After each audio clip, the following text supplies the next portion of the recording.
আসসালামু আলাইকুম বন্ধুরা, আশা করি আল্লাহর রহমতে আপনারা সকলে ভালো আছেন। আজকের ভিডিওতে আমরা দেখব আল্লাহর উপর ভরসা করার ফলে একজন লোকের জীবন কিভাবে বদলে যায় সেই সম্পর্কে একটি বিস্ময়কর সত্য ঘটনা, যা শুনে আপনাদের মন ছুঁয়ে যাবে ইনশাআল্লাহ। এক জনৈক দরিদ্র ব্যক্তি মক্কায় বসবাস করত। তার ঘরে ছিল সতীসাধী স্ত্রী।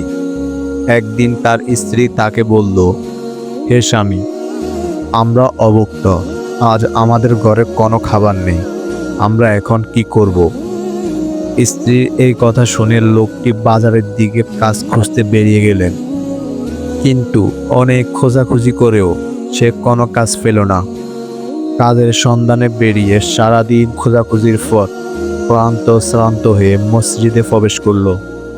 সেখানে সে 2 রাকাত নামাজ পড়ে স্বীয় কষ্ট দূর হওয়ার জন্য আল্লাহর নিকট দোয়া করল।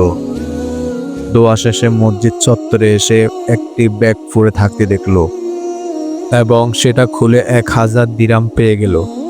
ফলে তা নিয়ে লোকটি আনন্দ চিত্তে গিয়ে প্রবেশ করল।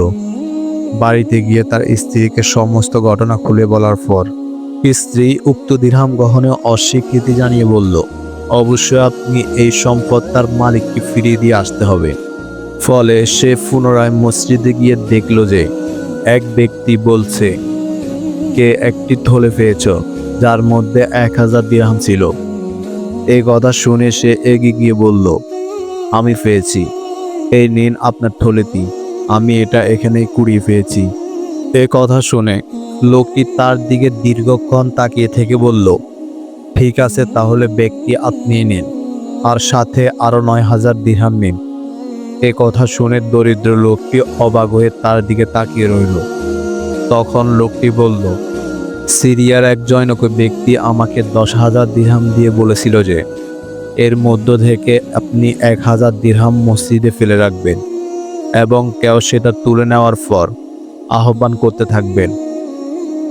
তখন যে আপনার আহ্বানে সাড়া দিবে আপনি তাকে সম্পূর্ণ টাকা প্রদান করবেন, কেননা সে হলো প্রকৃত সৎ ব্যক্তি। প্রিয় বন্ধুরা, আজকের এই ভিডিও থেকে আমাদের শিক্ষণীয় বিষয় হলো যে আল্লাহকে ভয় করে তিনি তার জন্য যথেষ্ট। আল্লাহ তাআলা বলেন, যে ব্যক্তি আমাকে ভয় করে তিনি তার জন্য পথ খুলে দেন এবং এমন জায়গা থেকে রিজিক দান করেন যা সে কল্পনাও করেনি। সূরা তালাক আয়াত 3। সুতরাং ভরসা রাখতে হবে শুধুমাত্র আল্লাহ তাআলার উপরেই। আল্লাহ তাআলা আমাদের মুসলিম উম্মাহকে সমস্ত কাজ সম্পাদন করার পাশাপাশি তার উপর পরিপূর্ণ আস্থা ও বিশ্বাস রেখে পূর্ণাঙ্গ ঈমানদার হওয়ার তৌফিক দান করুন। আমিন।